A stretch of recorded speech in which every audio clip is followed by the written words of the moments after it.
নজর রাখবো পরবর্তী সংবাদে।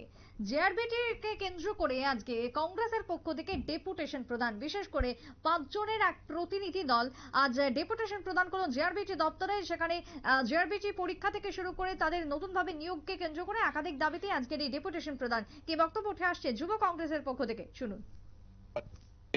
অবগত আছেন যে 4 বছর অপেক্ষার পরে জেআরবিটি গ্রুপ ডির ফলাফল প্রকাশ্য হয়েছিল এবং 10ই সেপ্টেম্বর আমরা জেআরবিটি ডাইরেক্টরের অফিস ঘেরাও করেছিলাম। আমাদের দুটি শর্ত এবং ডিমান্ড ছিল, যার মধ্যে সবচেয়ে প্রথম ছিল যে ওয়েটিং লিস্ট যাতে তৈরি করা হয়। কারণ ওয়েটিং লিস্ট তৈরি করার জন্য আমরা এর জন্য বলছি যে অনেক ছেলেরা যারা গ্রুপ সিতেও পরীক্ষা দিয়েছে, গ্রুপ ডিতেও পরীক্ষা দিয়েছে, তাদের গ্রুপ সিতে হয়ে গেছে, তারা আর এই গ্রুপ ডির পরীক্ষায় উত্তীর্ণ হবেন, চাকরিতে উত্তীর্ণ হবেন না। বহির্রাজ্যের থেকে অনেক ছেলেরা পরীক্ষা দিয়েছিল, তারাও অর্ধেকের থেকে বেশি উত্তীর্ণ হবেন না। তো আমাদের সূত্রের খবর নিয়ার অ্যাবাউট 900 থেকে 1000 লোক এই পরীক্ষায় এই চাকরিতে উত্তীর্ণ হবে না।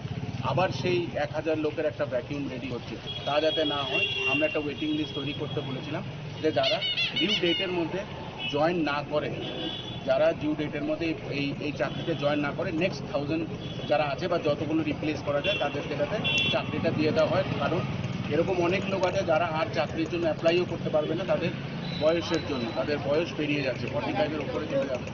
এবং আমাদের দ্বিতীয় দাবি ছিল যে এই যে যতগুলো ছেলে মেয়ে পরীক্ষা দিয়েছে তাদের রিটেন এবং ভাইভার রেজাল্টগুলো আলাদা আলাদাভাবে যাতে পাবলিশ করে দেওয়া হয়।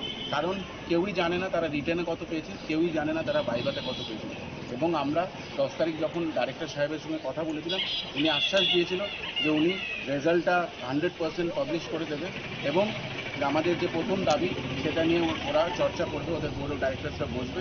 কিন্তু আমরা দেখছি তারা কুম্ভকর্ণের মতন ঘুমাচ্ছে, ওদের তরফ থেকে কোনো পদক্ষেপই নেওয়া হয়নি। তাই আমরা আজকে আবার ওনাকে একটা ডেপুটেশন দেবো, যেখানে আমরা সেই দুটো দাবি যেটা ত্রিপুরা প্রদেশ যুব কংগ্রেসের তরফ থেকে আমরা দিয়েছিলাম, তা যাতে তাড়াতাড়ি তারা কাজ শুরু করে, সেই দাবি নিয়ে আজকে আমরা ডাইরেক্টর সাহেবের কাছে যাব।